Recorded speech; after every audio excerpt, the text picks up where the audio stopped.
સુરતના મોટા વરાછા વિસ્તારમાં એક મોલમાં ચેન્જિંગ રૂમમાં મહિલા ફસાઈ જવાની ઘટનાની જાણ થતાં જ ફાયર વિભાગે તાત્કાલિક સ્થળે પહોંચી મહિલાને સુરક્ષિત બહાર કાઢી હતી। સુરતના મોટા વરાછા વિસ્તારમાં આવેલ એક મોલમાં કપડાં ચેન્જ કરવા ગયેલી મહિલા અચાનક ચેન્જિંગ રૂમમાં ફસાઈ ગઈ હતી। દરવાજો લોક થઈ જતા મહિલા બહાર નીકળી શકી નહોતી, જેના કારણે ગભરાટનો માહોલ સર્જાયો હતો।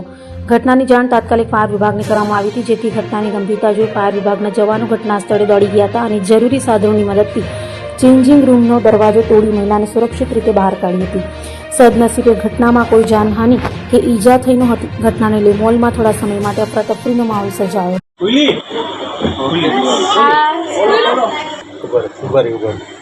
અને ઘડીક શ્વાસ લઈ બંધ નો કરી દો બેન, તમે